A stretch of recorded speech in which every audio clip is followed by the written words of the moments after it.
This past weekend, we got a glimpse of the future of USC football, meaning the immediate future. And then this weekend, we will get another glimpse, a different glimpse of USC's future in the NFL. Welcome into Trojan Conquest Live, right here at the Voice of College Football. These guys anchor it for us each and every Monday and Friday. It's the call-in show coming up this Friday, of course, at 6 Pacific. And here we go. Tim Prangley on one side, Matt Zemek on the other. You can catch their daily work at Trojan's Wire. Gentlemen, how we doing? I'm doing well, and I'd like to turn this thing over to Tim because he was on site at the spring game, and he also reviewed it with you. That was a nice little video that you guys did. So Tim, you were there. You were able to see. You were able to take photos. You were able to talk to people. Your on the ground observations, because this really is your show tonight. Well, I mean, I'll tell you what, you guys at home probably the thing is when you're on the field, you're taking pictures, it's kind of a weird angle to begin with. But then I went up to the booth and it was great too. But really, I'll tell you what, for watching a game, I wanted to do the rewatch. There's nothing like being in having those multiple camera angles and zooming in. But as far as just the excitement on the sidelines, the juice before the game. It's spring. It's the end of spring camp. Everyone's excited. You got a lot of younger guys out there. You got a lot of guys that are maybe sophomores that had reduced roles last year that coming in to their own and pushing for starting positions. The entire receiving core, a bunch of young guys, a lot of new guys coming in and flashing right away. It was quite a fun time. I don't really know how much we really learned from it.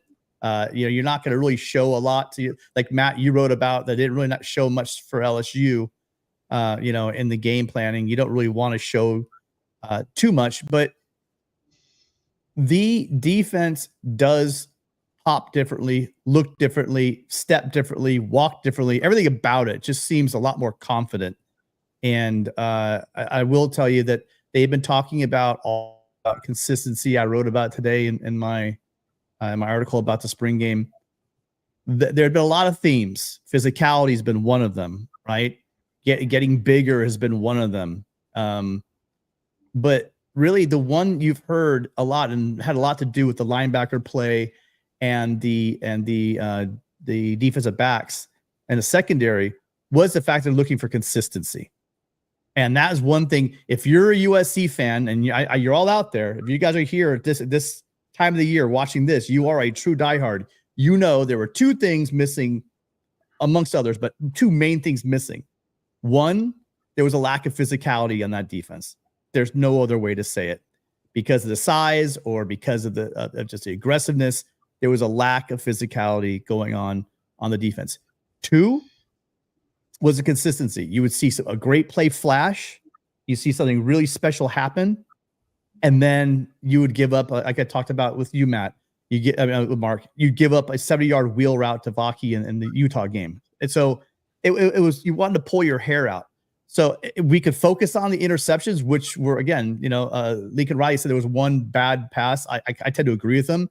The other three were good plays. And a third one, to Carlos Nicholson, also early in the game, was kind of beat on a play, but he closed the ground. He used his length, 6'3", 6'4". I don't know exactly, but he's a tall corner, and he just popped it away. I mean, so these little things you're seeing on the defense were not there. Sure, there were some busted plays, but on those busted plays, you got to remember, it's not just the first string, it's the second string, third string, and fourth string out there as well. So it did tend to happen on not against the first. The first string looked pretty tight, very, very tight. And I'd love to look forward to. Again, we're not going to see on the offensive side or the defensive side really the wrinkles and stuff. But from what I did see, I was very happy with the consistency of play that we had in the secondary. Man, I think takes. I think one thing we have to start with is just the absence of really embarrassing moments, right? Like there are things you want to see, and then there are things you don't want to see. And just the absence of clown car moments, the absence of, very amateurish, out of position moments for this USC defense, just the absence of the really bad stuff. Like, you're not going to see a fully polished, fixed product, but just eliminate the clutter, right? Eliminate the things that showed us that, the previous coaching staff didn't have a clue. That's been weeded out of the system already. So you don't want to overreact to a spring game, of course, but you do also want to be able to say some things confidently and positive when you see them. And like we can already see that this defensive coaching staff, like it's for real. I don't think that you have to. It's not a reach, right? It's not a reach to say that USC already does have in place a tremendous upgrade. So the spring game is kind of the affirmation, the confirmation of that reality. It's interesting. We've been talking in the offseason mostly about Eric Henderson, Coach Henne, and his dog work. And also Matt Entz, has certainly gotten some publicity, a two-time national champion FCS head coach. But like the assistant coach who stole the show, the assistant coach whose work really was primary in this spring game was Doug Belk. Like Doug Belk and what he has done with this secondary, like that's the main story, certainly on the defensive side of the ball. We can debate what the bigger story is with the whole roster, but certainly on the defensive side of the ball, it's Doug Belk's secondary really stepping up, and it wasn't just a matter of one guy. It was various guys stepping in, making contributions, and everyone being in position. And when you think about the really good coaches in college football, one of the central and first things you associate with elite coaching is they have their guys in position, and that marked the USC secondary on as Tim said, a consistent basis on Saturday. So, Coach Henne, Entz, Danton Lynn, they all were getting lots of publicity in the offseason, and rightly so. Like they all earned it. But now you have Doug Belk who's saying, hey, let me elbow my way in here. I deserve to have stature on par with these other really credentialed guys. So, for USC to now have that statement and for Belk really to lift his profile and really get a lot of positive attention, what a great storyline for USC in light of all the defensive coaching staff adjustments it's been making. It brings to mind that late drive by San Jose State at the end of the first half against USC when they were hanging in to stay in within contact, and they were really completely outplayed by the Trojans, but they blew a play in the inside, 45 seconds left in the first half, gave up a touchdown. Sure, you can't. Every team's going to give up plays and blow coverages, but it was that microcosm that I remember marking with Matt in particular to say, yes, they weren't threatened in that game. Of course, they won easily, but let's mark that moment. Is this a trend? Yes, it's a trend, but they apparently have cleaned those things up. Not that they won't blow coverages and assignments, of course, this year, but it should be at a minimum. Absolutely. So, we're in good hands on defense in terms of the coaching, in terms of the player development. But in terms of segueing, I think, to another main top line story from the spring game, I think it has to be the interplay between the offensive and defensive lines. And this is something that we talked about in the past few weeks, as we previewed the spring game. We talked about, we want both lines to walk away with some degree of confidence. But if the needle had to move in one direction, if the scales had to tip toward one side, would have liked the defensive line to especially walk away with a little bit more confidence. Now, first of all, like the offensive line showed well, and that's great. Like we want to see that. But, and this is where we have to temper some of our enthusiasm about that offensive line is, the offensive line success might have come at the expense of the defensive line not having, any kind of monster showing up front. And so, like, in terms of what USC needs for its 2024 roster, not talking about future recruiting classes or anything like that, just 2024, this game really, really underscored the point that, the Trojans are not there on the defensive line. They need a couple more really good pickups in the portal, pickups that haven't come. We'll see what the next week brings in terms of portal activity. This game really did underscore the need for those portal additions on the defensive front, because we don't really know for sure if the offensive line having a good game was just about the evolution of that unit and the growth of the underclassmen that Tim's been very high on. I mean, and I would like to think that that's certainly real. That is certainly a legitimate storyline, the offensive line's growth and evolution with this new crop. And that's positive, but you don't want to overemphasize the positive, because it could be that the defensive line this offensive front was going up against isn't all there, isn't fully stocked, isn't fully loaded with the level of talent that USC needs. So, Tim, I know that you want to weigh in on this. Well, Barry Alexander didn't play, so that has a little to do with it. I agree with you. So talking about the level, they just lost Rakes to the portal.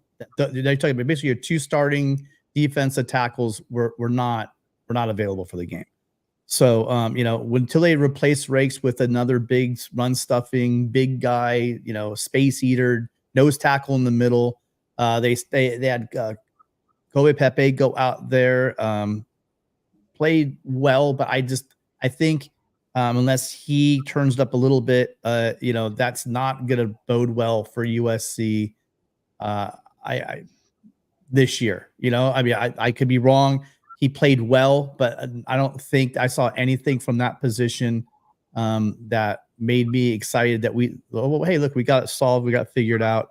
But as far as the outside of the D-line, Matt, I saw a lot of just really great things going on in the game. Matter of fact, on the interception, I'm trying to remember which interception it was, but the interception on the left side, I think it was Abasiri and Cowan, actually, off the right side, got really good push and got up in the face, of Jensen.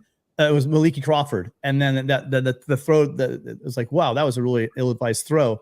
Well, it was an ill-advised throw regardless, but the pressure from the right side, and Abasiri's a big dude. He's a true freshman. He's a big guy, 190, 290 plus, tall, long, and he has hand up right in Jensen's face. So little things like that I'm seeing, give me a lot of encouragement.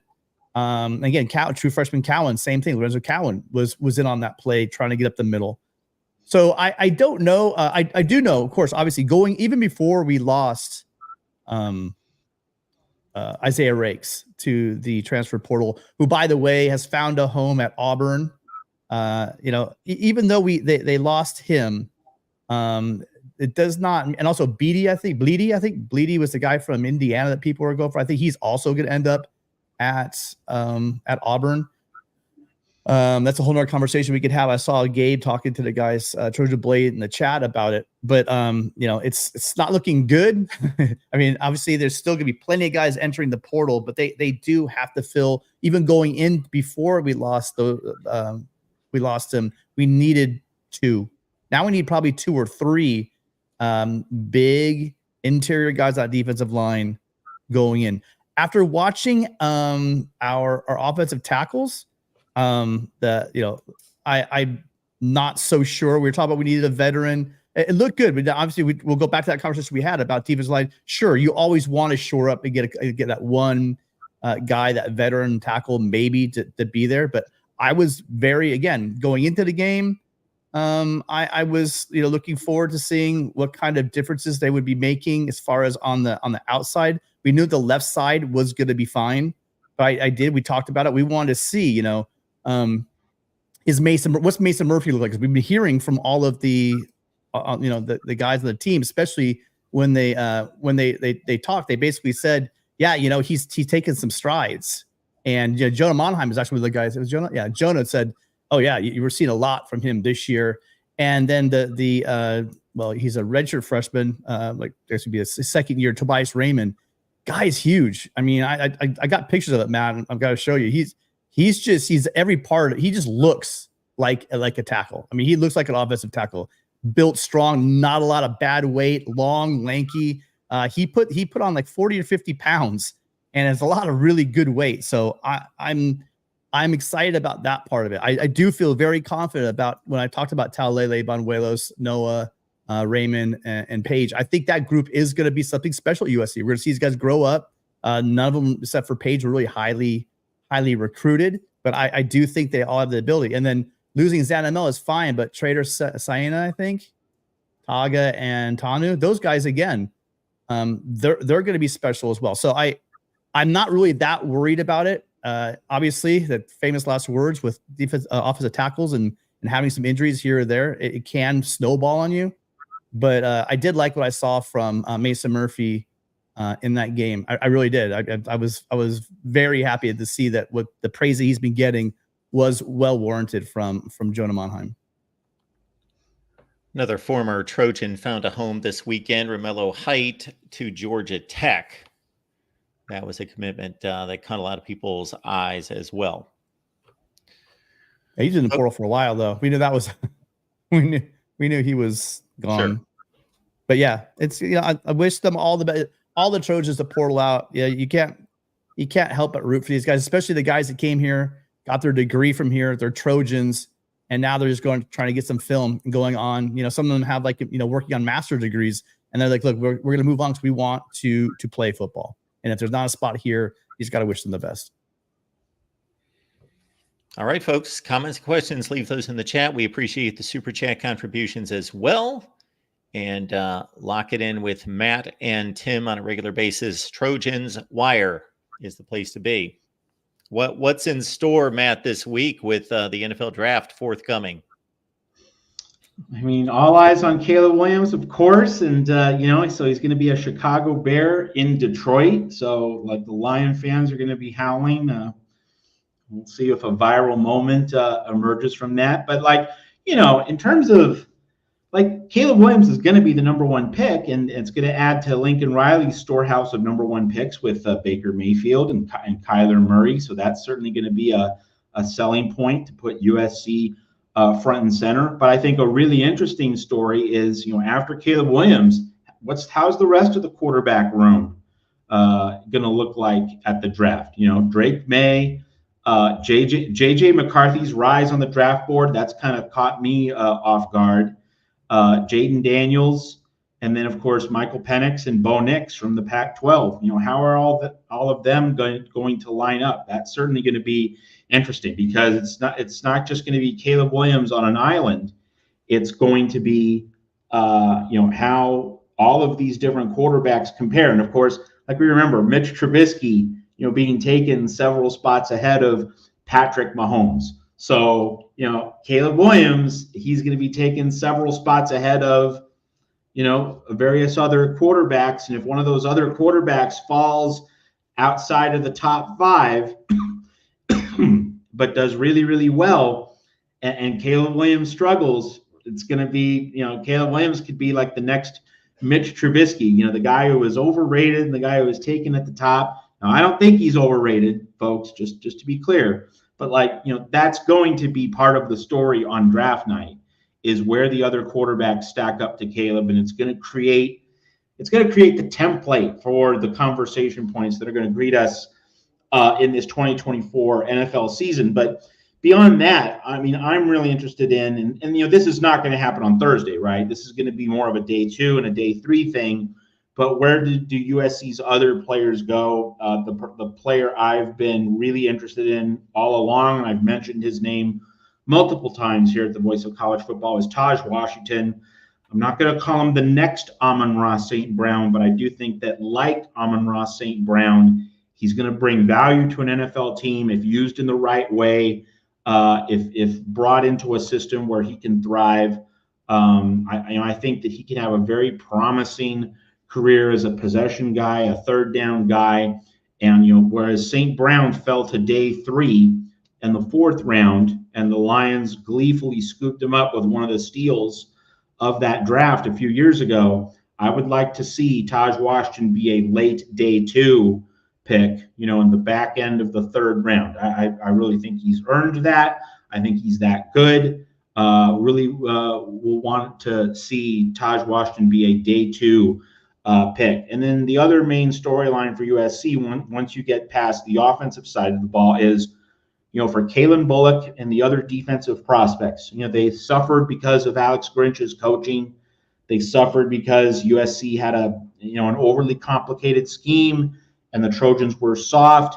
Will these defensive prospects be able to show out on their own and just kind of plant their own flag and be able to tell NFL teams and their scouting departments, hey, don't judge me by the coaching I received from Alex Grinch. Judge me by what I can do on my own. We're going to see if those workouts, the combines, the pro days, if they really did pay off for Bullock and some of the other USC defensive prospects. So can they find value on the draft board? Can they rise in spite of the poor coaching that they had the past few years? So those really are the main baskets, the main silos of draft intrigue for USC. It's Caleb Williams measured against the other quarterbacks.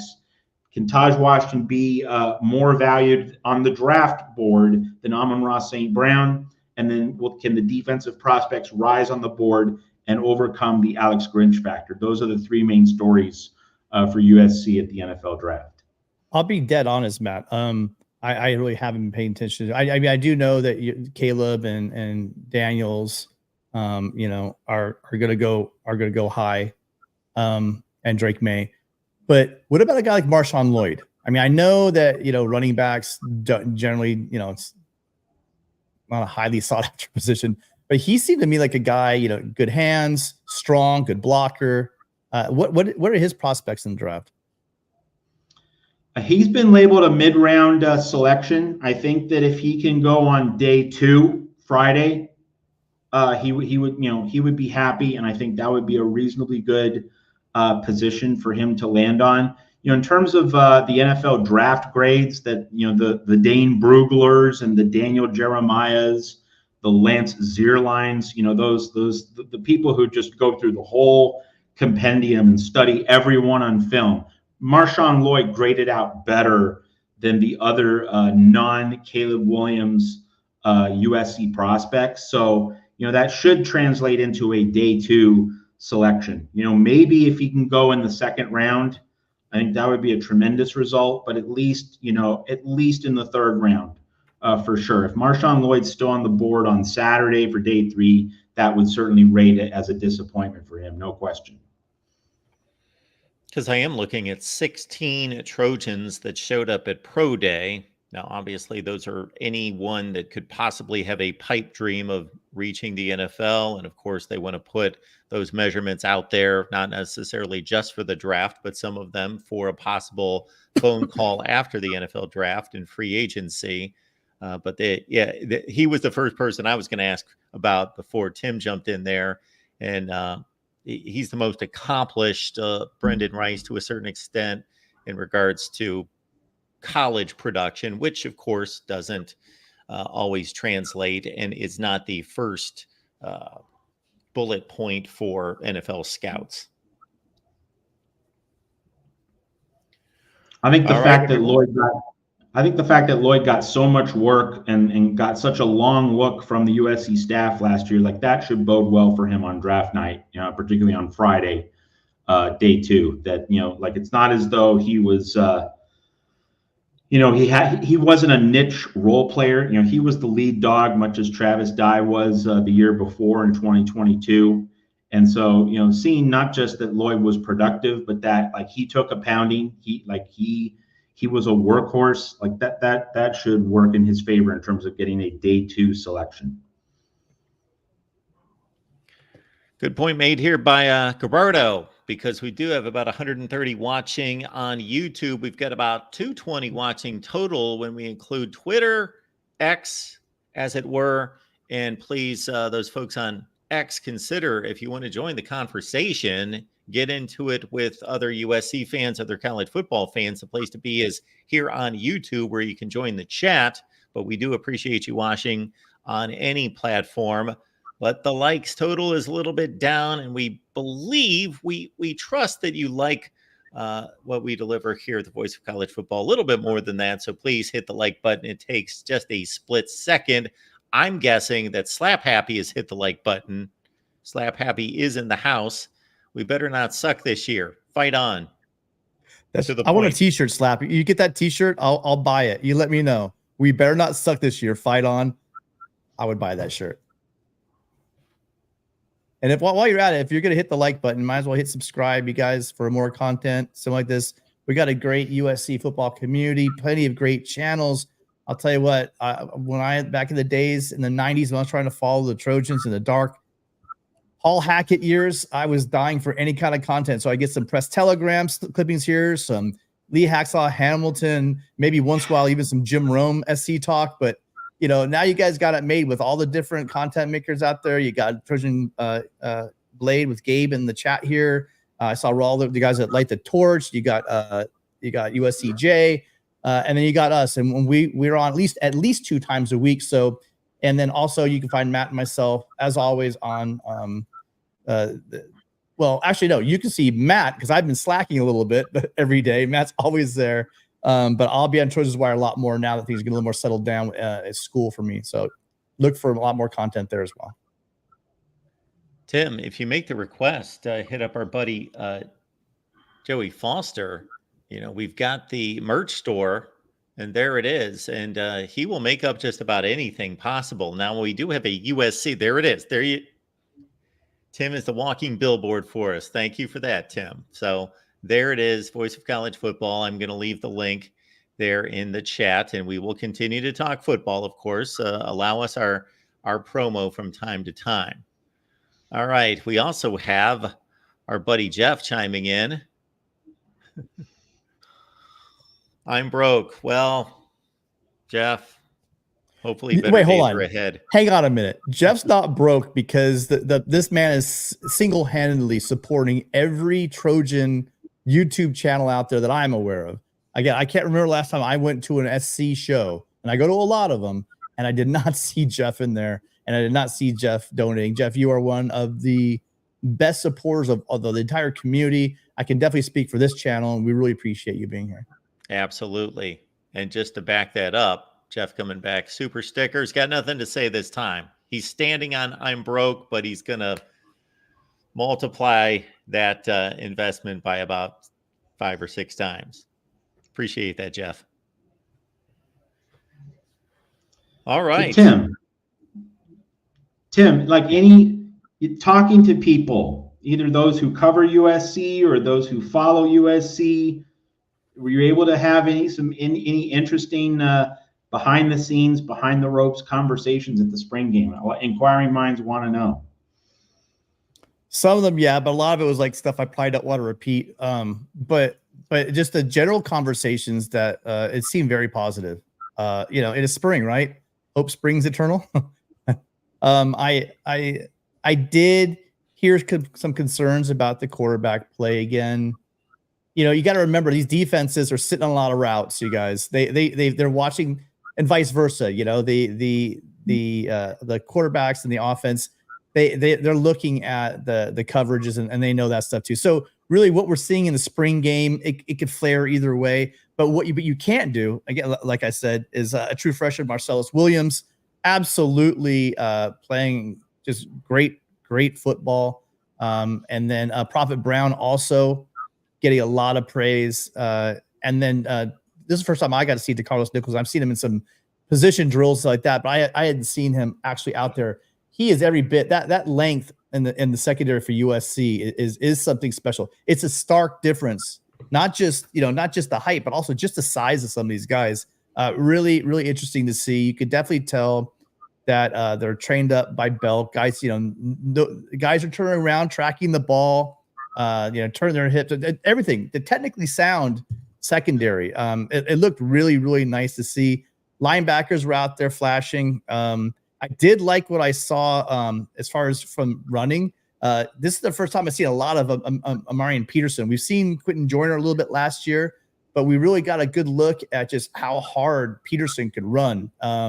One play in particular, he ran up the middle and was just taking shots. I'm pretty sure if that wasn't, it might have been Brian Jackson, but I'm pretty sure it was Amarian Peterson. But both those guys are a load. I mean, and they're not like ridiculously oversized running backs, but they're strong and big and they hit. So I think they were taking it kind of easy on Woody Marks, right, and Quentin Joyner, the presumptive starters for next year. But we got to see Peterson and Jackson, especially in the goal line with Brian Jackson. I mean, that was I'm really excited to see when the training wheels come off the defense, when they pull the curtains away from the offense. I think that with the tight end play, that looks really, really great. Joey Olsen had this one play, so just tossing the flat where he just straight arms a safety and just runs for another, 8-9 yards. Just as that you saw his athleticism coming out. This guy was a receiver, but he's bulked up. He looks like every bit of a tight end. He's got all the size. And then remember, we have Walter Matthews out of Georgia coming in. Both those guys I just named, Olsen and Matthews, were highly coveted by Georgia for the tight end position, and they're both here at USC. Going to be fun to see what Lincoln Riley could do with those two gems in his offense. Yeah. So and Tim, then, don't forget Lake McCree too. I believe that he's injured, he's hurt, he's coming back. He's very athletic. Just got to keep that guy healthy. So Tim, you hit on a lot of good stuff that we need to be talking about tonight. So thank you for that. One thing is that, not overloading Woody Marks. Like, USC didn't need to see a lot from him in this game. And I think that you could tell, and we briefly alluded to this earlier, Lincoln Riley not giving LSU and Brian Kelly much of anything to look at on film study. I think Riley was he really wants to give Miller Moss a great game plan, and he doesn't want to be tipping his hand precisely because Miller Moss is not Caleb Williams. I don't have a superstar. I have a quarterback that I've been bringing along, so I don't want to put Miller Moss in a position where LSU and Brian Kelly can look at film from the spring game and find a nuance that would put Miller Moss at a disadvantage. So I think when we look at the quarterback play, that's one thing. But the other thing is, with not giving the first string running backs too many carries, will this spring game will it carry into the season in terms of having more of a committee approach at running back? Because I think that's going to be needed in the Big Ten. I don't think you can lean on one horse the way USC did with Dye 2 years ago and Marshawn Lloyd last year. I really do think that you're going to need to rotate bodies a lot more.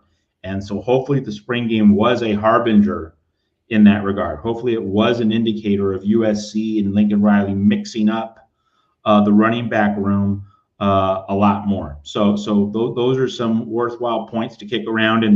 And one more thing, some people got anxious about Lincoln Riley saying there was a competition at quarterback, as though they were worried that Miller Moss might get beaten out by Jayden Maiava. Well, from looking at the spring game, we didn't need to worry about that. And it's not necessarily for the best of reasons either. Like, it was less about Miller Moss setting this really high standard that Maiava couldn't reach. No, it was really the other way. They were both ordinary, but Maiava has a lot to learn. He has a lot of work to do to get himself up to a starter level standard. So that's going to be something to watch in the summer and in August. Can Jayden Maiava develop his game? Can he develop his understanding of Lincoln Riley's offense to the extent that, and we don't want Miller Moss to get hurt, but if he does, Jayden Maiava is not there right now. And it's not panic time that he's not there right now, but he isn't there right now. Like, we should just say that. And so August is going to be really important for his development. But just, on a broader level, any anxiety, if any USC fans spent sleepless nights the past few months wondering, is Jayden Maiava going to beat out Miller Moss? Well, you did not need to be worrying very much about that. That small bit of perhaps overplayed drama when Lincoln Riley pointed to a QB competition, it was never really that much of a conversation. And so Miller Moss definitely going to be the guy heading into LSU.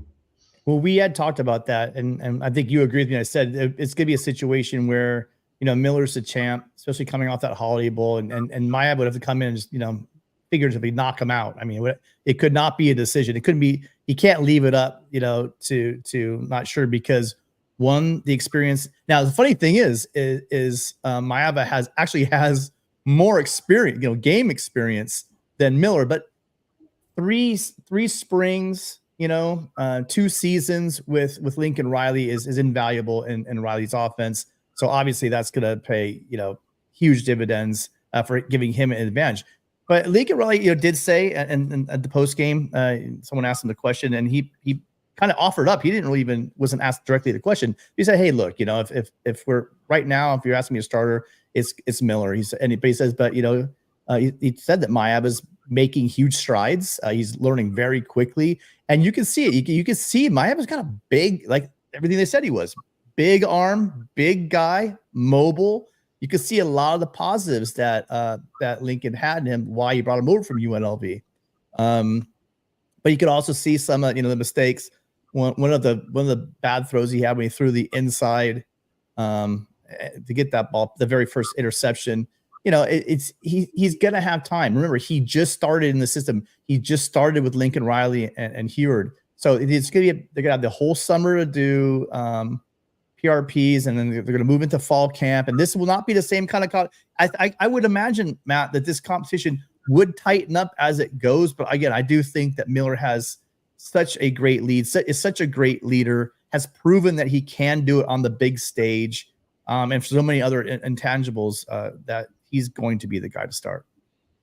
I think we can trust Maiava's 13-game total from last year, not to be a starter, not to play at that level of play, but if he has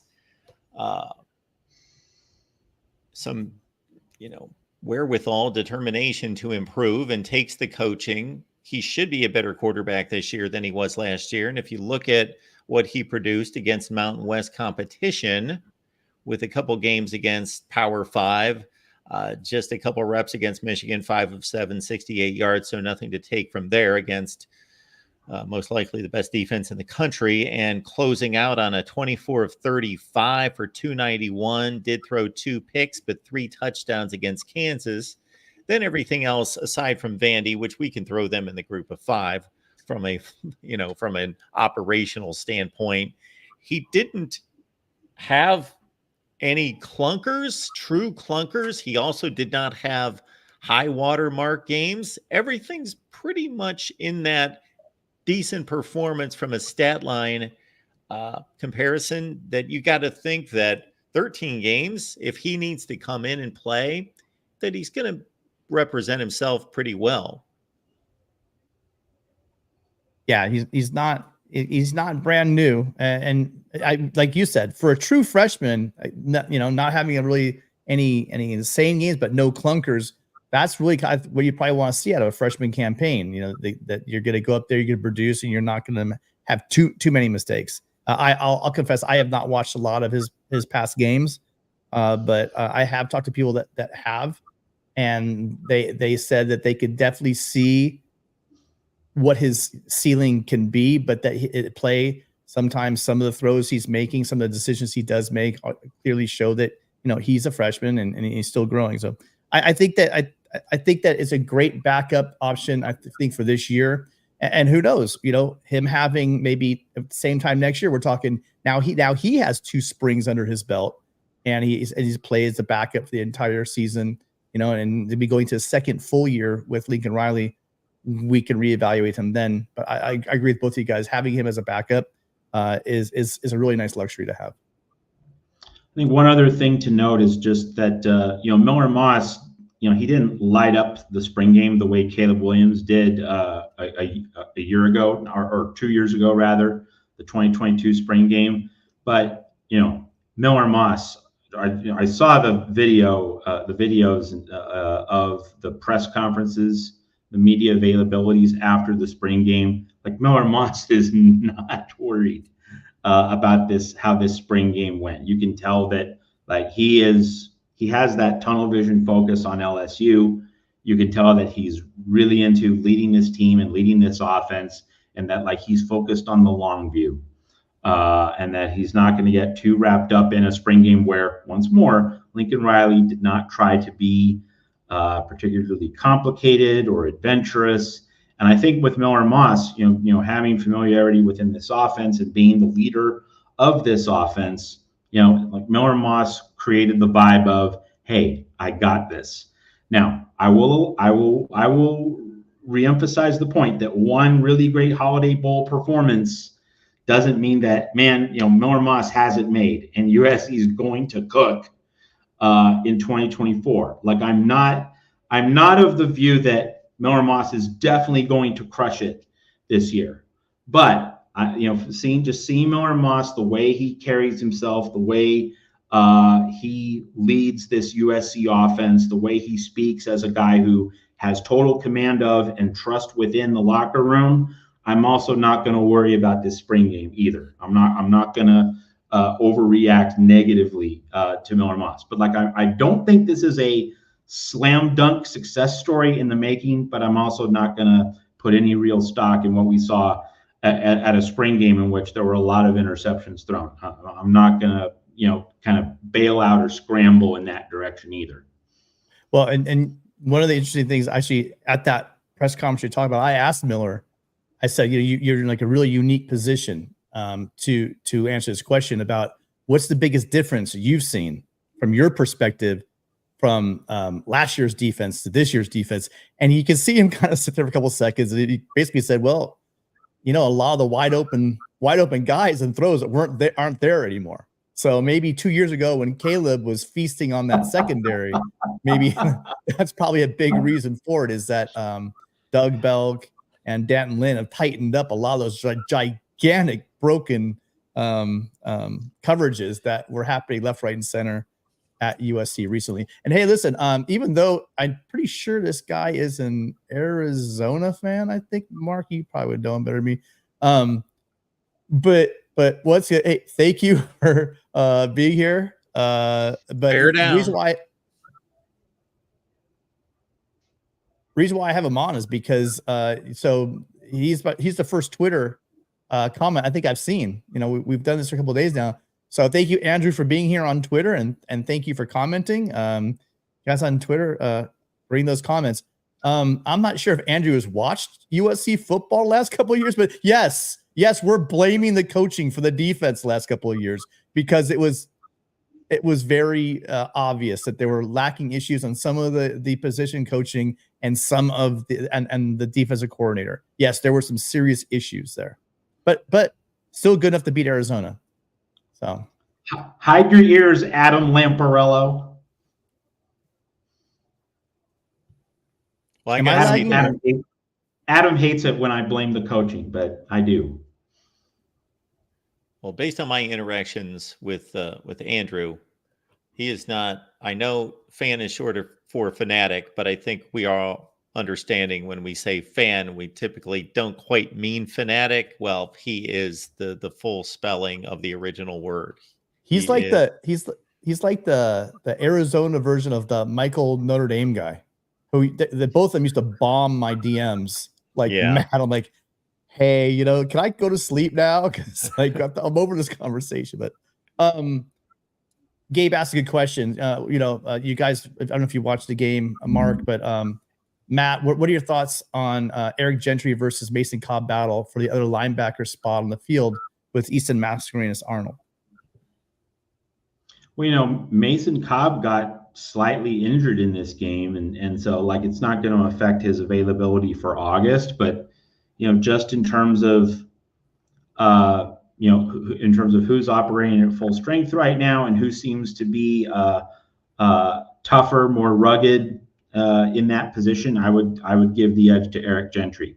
And then we've talked about this, Tim. You've talked about it really, that if he can keep his weight up and if he can hold that bigger frame that he's established, that he could be a real force, because we know he has the length, the reach, being disruptive in the passing game, getting into passing lanes. We know he can do that. But if he can be a more rugged, tougher run stuffer, run defender, then he'll have a lot more of the complete package.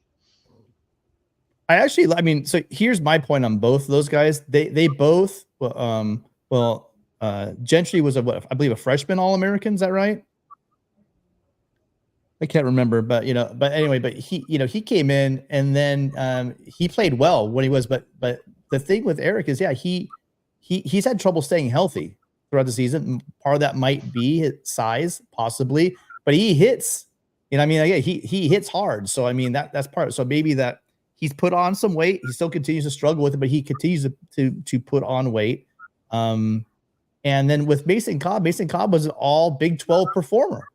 And I'm not going to sit here and judge his play last year because we talked about it. The scheme, possibly the coaching, something was just not right about our linebackers last year. And I'm not going to put it on the players. I'm really excited. I've watched, he was the one that made a couple of big plays last year to salt games away. So, and getting up the field, he's really good. I think he's really good about getting into the backfield. I'm not as happy about him and coverage, but other than that, let's see what he does. I would hold judgment on both these guys. Well, we've seen what Gentry could do. I think Gentry just is physical freak. We know what he can do at the top of his game. But with Mason Cobb, he played great for Oklahoma State. I want to see him get a real shot with being coached up by Coach Entz and Dan Lynn's system. I really am interested to see what that looks like. I don't pretend to be an expert on either one, but certainly I remember all the big plays that Gentry made 2 years ago, as you guys mentioned. And then Mason Cobb, I certainly saw him play a lot. He was very prominent in that Oklahoma State team that came within like an inch of going to the college football playoff in 2021. And to me, they seem like, there's a comparison here and a battle for that spot. They seem to be somewhat different players for playing the same position, where Gentry is a very unique player. He's not, you don't come across many guys like him at that position.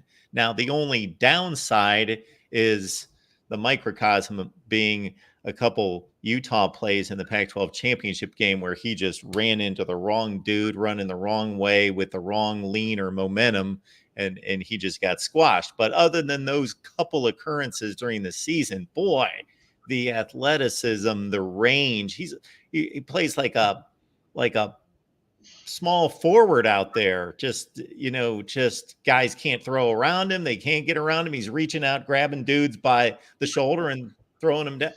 Just a rangy guy. And then Mason Cobb's more of a functional, standard, just very productive, technique-driven linebacker from my observation of the two.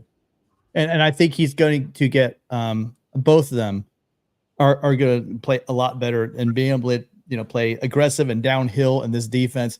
I think like you said with Mark, with Mason Cobb, when you were bracketing him right with him underneath, and you got a safety over the top and trying to make that throw that window, it's gonna be and with the way our corners are playing, the windows are getting smaller. And so I think that having him, they talked about when there's gonna be times where they're gonna pull the nickel off and they're gonna throw in a Sam linebacker. Well, then I think you're seeing all three of them on the field, right? You probably bring the other one in, and we will see the combination of all three of them. So I again, like a lot of people got on, I didn't, but a lot of people were all over the linebackers individually, and what you have to remember is that defense was just a mess. So, guys didn't know where to line up even. So to get on individual players, I think you should reserve judgment until you actually see them playing this year.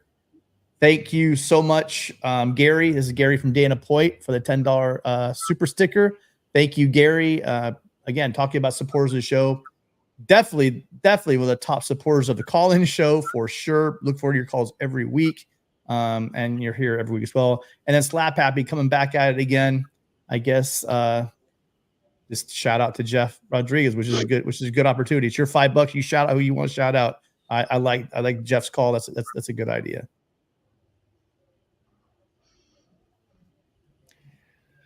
While we are putting a bow on those super stickers and super chats, I'll remind everyone that there are Venmo, PayPal, and Cash App options there in the description section down below. And of course, target those to the USC channel, the USC show, and just let me know if those come in. There's a certain effect there that's packs a little more punch through Venmo, PayPal, and Cash App. However, If you leave some kind of question or message, of course, that's not going to be an automatic on the show deal, but we will answer those questions and comments on the next show. Just really quickly, it says, I mean, I would have done it anyway. I just saw it. Gary, the short answer to this is I screwed up. I've just started covering the team this year at SC in the Coliseum. And it was very laid out, very specific, and I just simply didn't read too well. If I get the press box credential, I'm allowed to be on the field until the game starts, and then I come down for like the last 3 or 4 or 5 minutes of the game. I screwed up for the season. I think I'm going to push for the on-field one so I could be there on the field, taking pictures, video, but also be a little closer to the action. I mean, obviously you get a great view from the press box, but there's also something about being right there on the field, seeing a lot of the action, seeing a lot of the side situations going on the sidelines. So I think that's probably where I'm going to try to be during the season. So what was the atmosphere on the field during the game? I was up in the press box. My bad. Russ, I believe from San Diego, regular caller for our call-in show. Yeah, we haven't talked about Greedy Vance, so let's do that. And I think that, hey, Greedy Vance, if he looked at the spring game, which I'm sure he did, although maybe it was on Pac-12 Network, so maybe Greedy Vance doesn't have Pac-12 Network. He wasn't able to watch, but I'm sure he got wind of what happened. Like Greedy Vance, Doug Belk, that looks like a good marriage to me, right? And we've spent a lot of time over the past few months saying, hey, Eric Henderson, as Aaron Donald's position coach. I mean, like defensive linemen are going to want to flock to Los Angeles to play for Coach Henney. Woof, woof, dog work. Underrated story, though. If you're a defensive back, you want to play for Doug Belk. You like if you saw how disciplined and locked in these USC defensive backs were at the spring game, don't you want to play for Doug Belk? Don't you want to get that level of discipline? So Greedy Vance with Doug Belk in combination, like that's a really exciting combination for me at USC. Yeah. Do you see him? He looks like, do you see him probably play some nickel depth? Just looking at the fact that they lost Fagans, I mean, might be the reason for the move. Obviously, he's a talented player in his own right. Do you see him fighting Matt for one of those corner positions? I mean, I'm really sold from what I saw, well, at least what I saw in the spring game with our corners. And then who knows when John Humphrey comes back, it's pretty tight in there, but maybe he might be moving his way into that nickel. I don't know. Again, that cornerback room is just something absolutely incredible. It just seems like it's getting better and better. And you called it. Having Doug Belk and Denton Lynn for that secondary is just going to pay dividends for people wanting to come and play in the secondary. Remember, Doug Belk is from the Saban trees of GA for Nick Saban, and Nick Saban is known for his secondary. Saban was a secondary guy, and he was there. And Saban said he was actively trying to recruit him to coach at Alabama at some point, and he had been turned down. So we are very lucky to have the coaching staff that we have right now.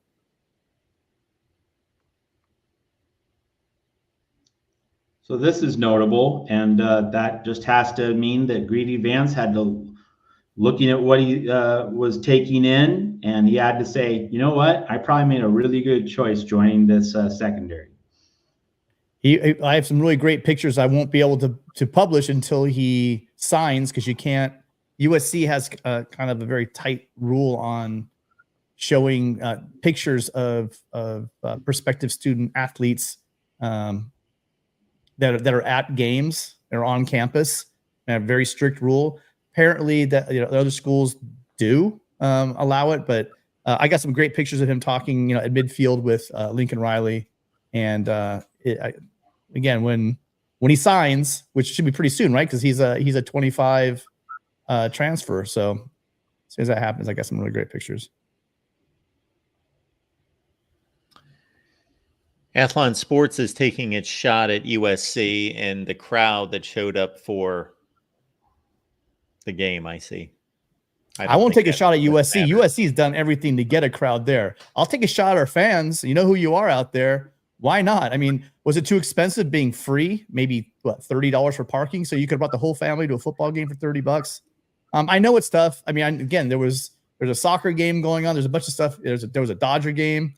There's a lot going on, Lakers playoff. Well, no, there was no game, but there was we haven't seen SC football, in months, and you had an opportunity to go see all these young guys play, this new coaching staff. I don't get it, you guys. I mean, my dad tells me this is not a new thing for USC. This goes all the way back to the McKay years where we had national championship teams playing in front of 55, 60,000 fans in the Coliseum. And, I don't get it. I get that there's a lot of things to do. Me personally, you only get 6 or 7 of these things a year and then throw in a spring game. So you're getting out to the Coliseum 8 times a year. I mean, I don't know. For me, it's not much of, even if I wasn't covering the team, I would have been there like I've done for years and years with my kids. So yeah, it was a very poor, it was the worst one I've seen in years, going back even to Helton. I mean, it was a very bad crowd, very light. I remember looking down and saying, literally, where is everybody? So. Well, this is role reversal here. Usually I'm the bad cop. Tim's the good cop. Tim is optimism and sunshine and honey. And I am vinegar and, hard liquor. But here it's role reversal. Lincoln Riley wasn't going to open up the playbook, and it's a glorified scrimmage. It's not all that long. You don't have Caleb Williams to show off the Heisman Trophy the way he did a year ago at the spring game. It wasn't as much of a superstar gathering. So to me, spring game attendance discourse, that's just overplayed. If we want to carry this thing out, if we want to play this thing out, upper decks at Oklahoma and other stadiums at football schools were empty. The lower bowls were well filled and attended, but what is the standard, right, for mature or acceptable spring game attendance? Is it 30,000? Is it 60? Is it 80? Where's the acceptable range here? So that just goes in all sorts of different directions. And I would just plant my flag on this discussion of, hey, on Saturday, when your team needs you, when it's game day, when it's live, when everything is really important to the coaches, the players, to the people in the athletic department, are you buying tickets to support your school and your football product? Are you there in the foxhole when it really counts? To me, that's the measure. Spring, ride a bike, do some kayaking, go to Northern California and have a picnic lunch under the redwoods. I mean, do whatever you want, but be there in the fall. That's where I plant my flag, and that's where I draw the line. There's 45 other weeks to do that crap, Matt. You got 7 to 8 of them where you can go to college. Yeah. To each their own. You're right. And if it was just spring game these guys don't show up to, that would be another thing. But outside those Camelot years with Pete, right, where everybody was just hitting on and we have to remember, I try to remind people all the time of this, there was no professional football in Los Angeles when Pete was selling out 93,000. Now, that's a good point for all the people that are in different parts of the country saying, you guys can't sell out a game. Oh, yeah, blah, blah. Well, when we didn't have 2 NFL teams playing right in the same city, as well as another college, UCLA back in the day, when they used to have tarpless Rose Bowl with actual fans in the stands, that is the kind of competition you are going for football eyeballs. So that 93,000 we saw, and it was anyone ever tells you that the Coliseum can't rock, believe me, Mark, that Notre Dame, yes, but the Ohio State game where USC had Ohio State at home in the Coliseum, that in 2008, that was an absolute party from kickoff to end, and it was about one of the loudest environments that I've been to.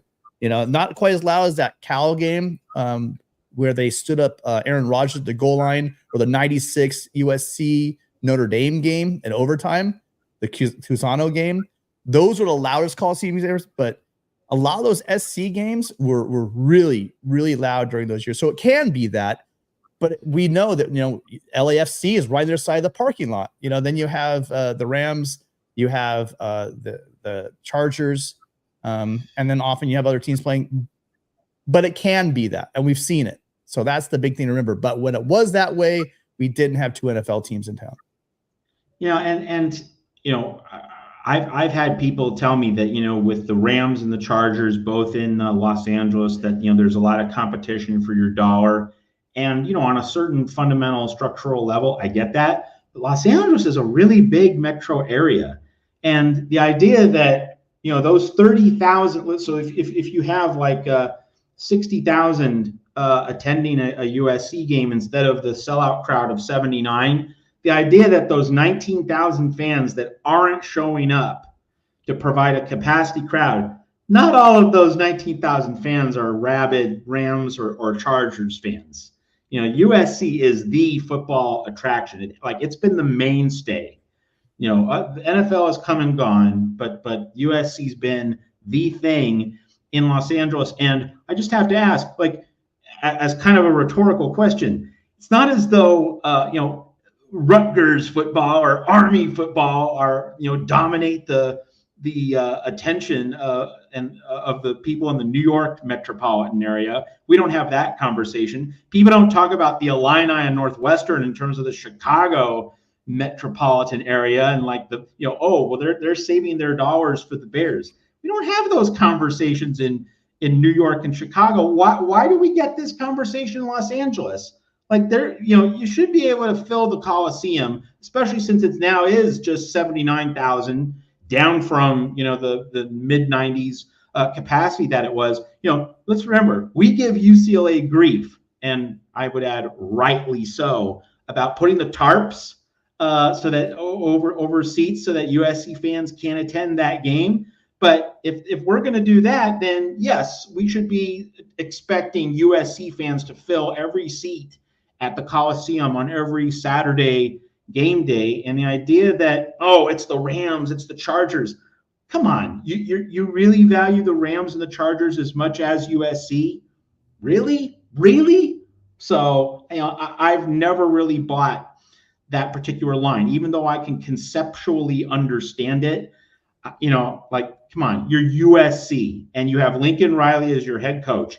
And that there's this thing called NIL, and that this school needs to rock and roll in terms of revenue, in terms of having as many resources on deck to offer, to get the best coaches, to get the best personnel, to get the best resources to be a national championship program. And we're having, 20,000 empty seats for an Arizona game, for a Stanford game, because we think, they're going to win. It's not that big an attraction. No, support your damn program, and that's where that's where Tim and I are definitely in alignment. But I'm not going to hold that same standard to a spring game, which was free to the public and didn't really have that same. You need to pump revenue into the program that you claim to support. I think those are two very different things. And you will see that though. The LA. Well, two things. It's a let's face it. It's a lot of people. My own father and mom, they're from the Midwest. A lot of people come out here and they say, "I'm not going back." Right? So that happens a lot. A lot of the people live in LA aren't native Angelinos. It's just part of being LA. It's what LA is.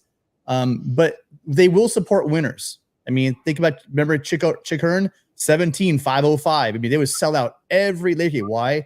Because LA will follow a winner. Look at the Dodgers in attendance, over $50,000 in attendance at games. Why? Because they sell it, because they're winners. They win.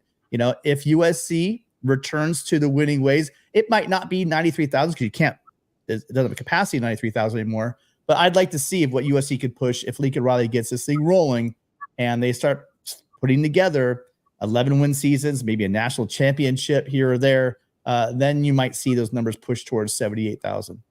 But you know what, Tim? We did not have a capacity crowd for the Arizona game last year.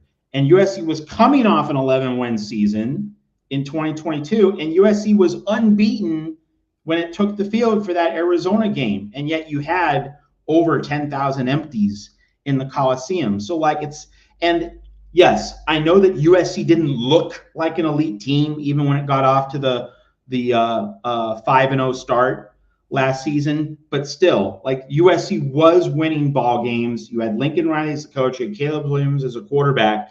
An elite football program fan base would have every seat filled in the Coliseum for that Arizona game. And maybe USC wouldn't have hit the snooze button in the first quarter, falling behind by double digits if there was a more raucous, active, frenzied kind of crowd, that you always get at Alabama, Tuscaloosa, that you always get, in those SEC layers like Tiger Stadium on a Saturday night in Baton Rouge. USC ought to have had crowds with that kind of mentality early last season when the team was unbeaten, and so that there's room for criticism there.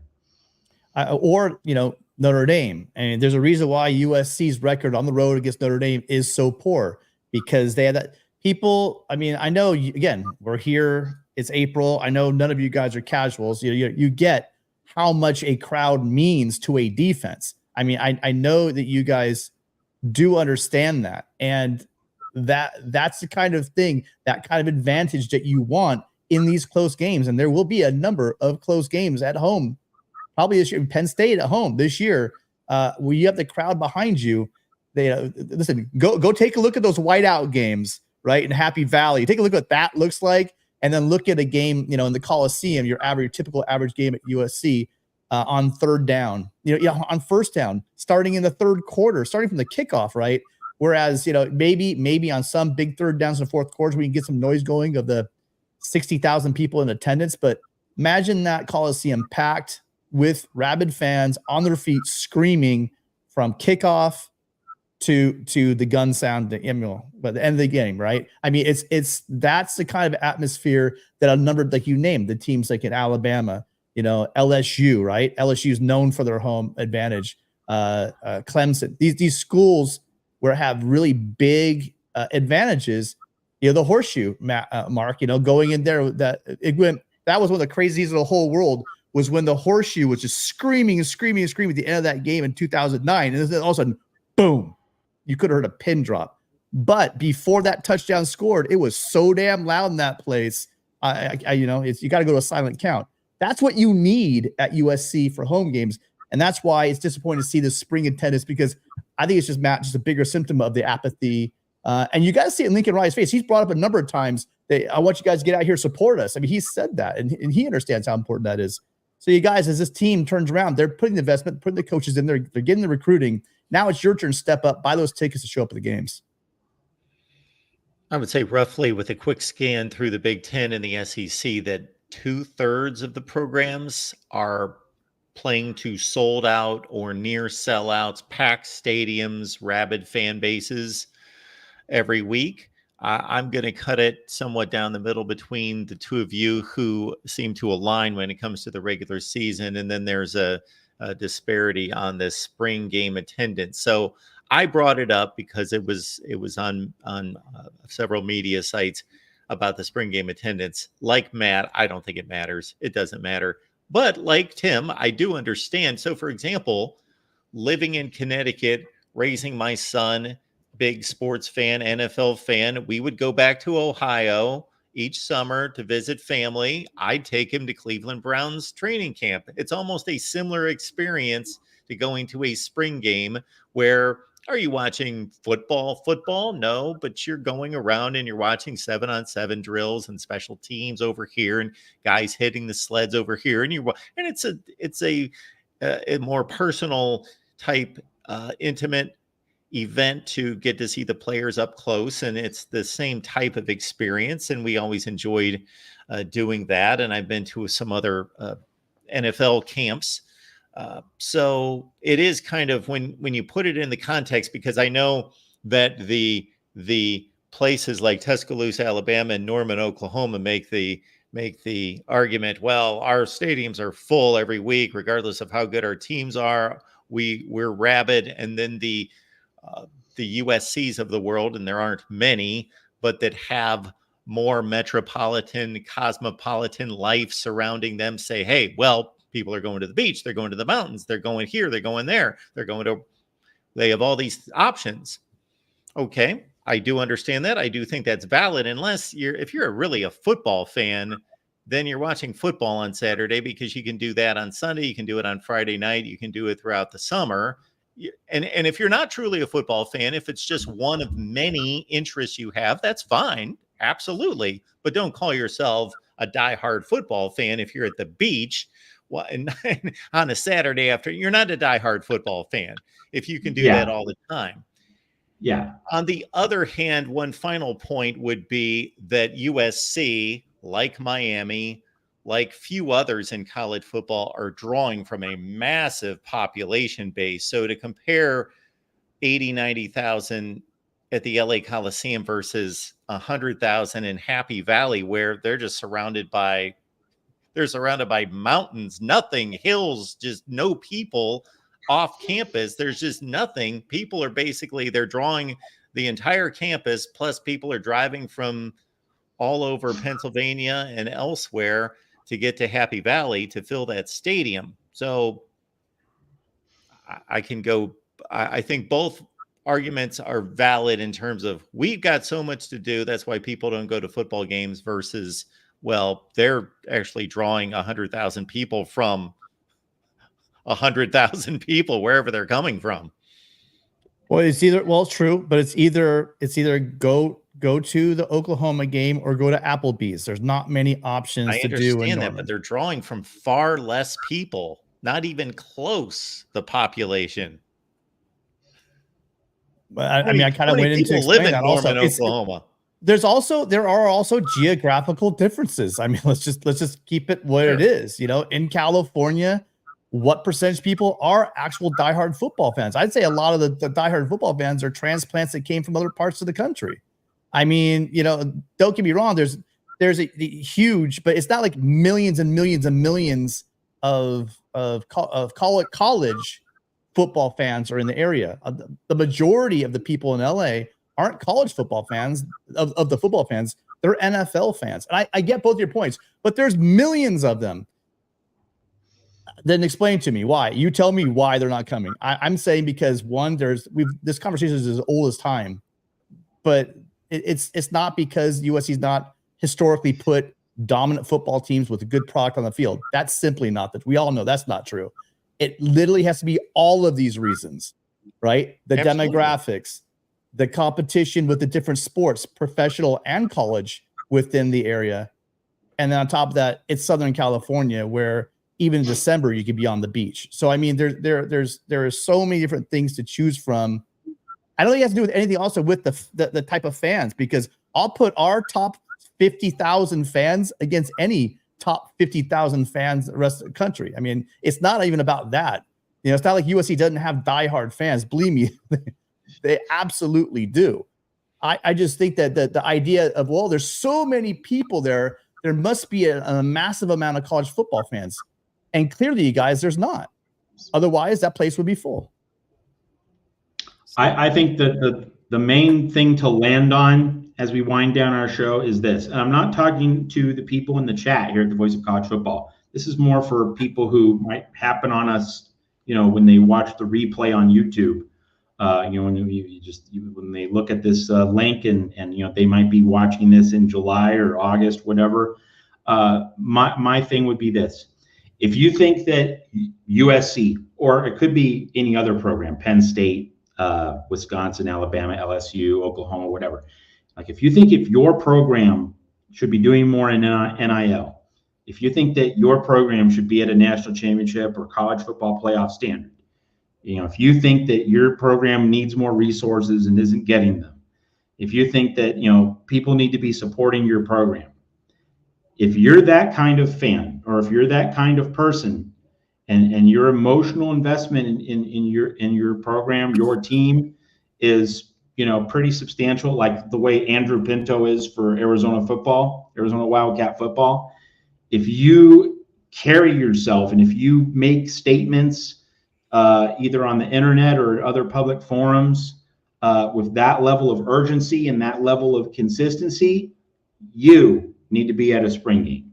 You need to be at a Saturday game. You know, if you hold yourself and your program to a certain standard, you're the kind of fan who needs to be at a spring game, because then you're not walking your own talk. But if you're a casual fan, or if you don't put that same level of emotional investment into it, or if you're not obsessed with, you know, wanting to be a national champion every day, then, you know, you do not absolutely have to be there. But if you do put forth that standard for others, you should be putting it forth for yourself. That's where I'll place my final point of emphasis.